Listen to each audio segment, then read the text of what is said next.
Hello, John Dahmer here, Darkhorse Crankworks.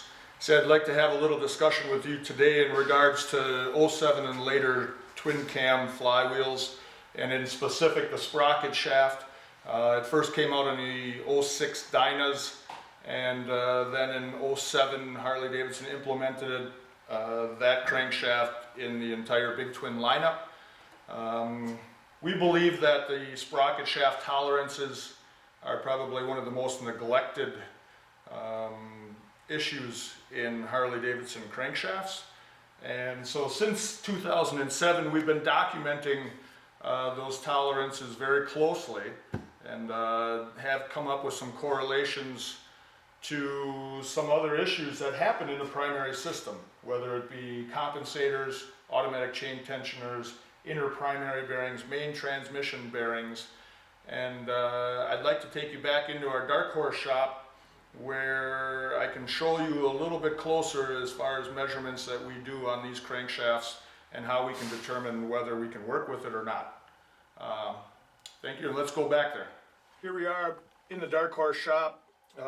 We have our case simulator, a tool that we actually developed here. It's on precision bearings. We've used it really since we've designed our tolerance checking of '07 Sprocket shafts.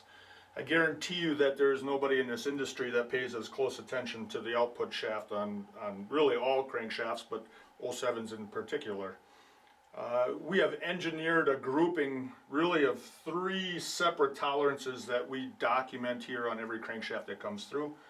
And we pay close attention, one to the center of the sprocket shaft.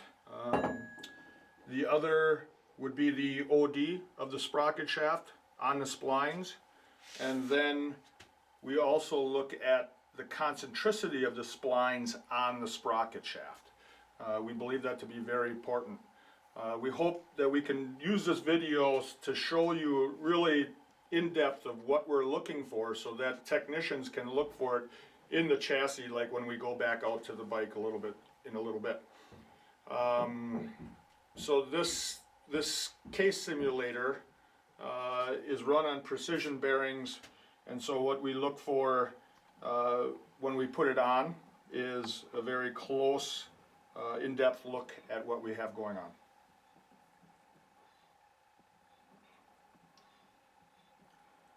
So a little story about really the first time that we found a sprocket shaft, a bent sprocket shaft. A friend of mine, Holmes, he was a service manager out at Gadara's Harley out in California. We did a crankshaft for him in early '07. The customer loved it, thought it was the greatest thing. Bike was smooth and everything was good for about a year. It was a big boy on a pretty big horsepower bike, and he brought it back into Holmes after a year, and he's like, you know, I developed a vibration in my lower end. Don't know what's going on. Holmes gives me a call. He goes, what's going on? We measured the pinion shaft runout. Pinion shaft was right where it was when Holmes put it in the bike, I believe at 1.5. I said, Holmes, you know what, go around, take a look at the other side of the bike and measure the runout on the sprocket shaft. And he calls me back a little bit later. He had 20 thousandths runout on that side of the sprocket shaft. I said, get that back. And so what we were able to do is get it apart. We put it in our fixture, and we realized that he actually bent that sprocket shaft. So, you know, that's one thing. They can bend, or they can have, of course, the concentricity issue on the splines. You couple those two together, and it really makes a crankshaft that we can't work with anymore.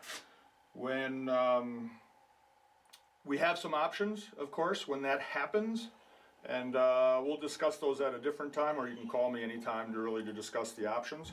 But we don't like to determine anything until we get it here, we get it apart, and we isolate the sprocket shaft, and we're able to determine what's going on with that crankshaft. So now we can go back out to the bike. I'd like to show the technicians basically how we check it using our tooling and indicators. So here we are back at our '07 Ultra. Actually, we've done this crankshaft we know that it's good, but I'd like to show you how we'd like you to check it. Like I said before, this is a critical point.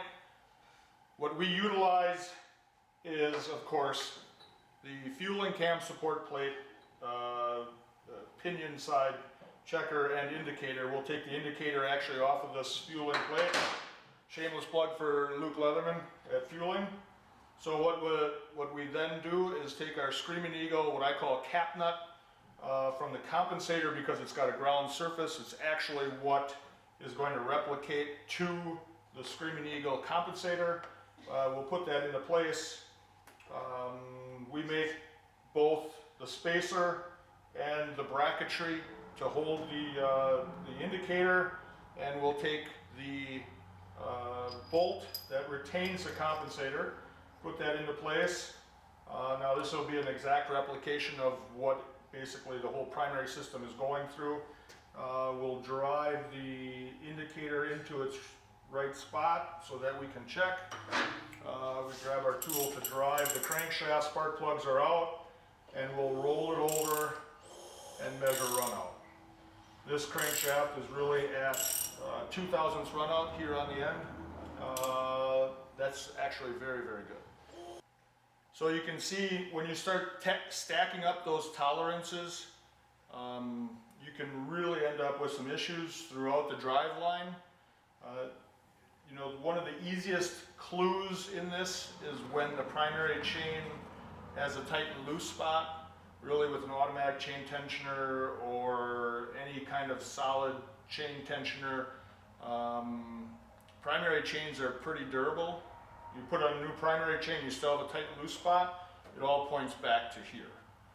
You can have some clutch bearing issues also, but we sincerely hope that this is information for technicians, really whether it's twin cams or Milwaukee 8s, it all applies. If there's any questions or concerns, feel free, give us a call. We'll help any way that we can.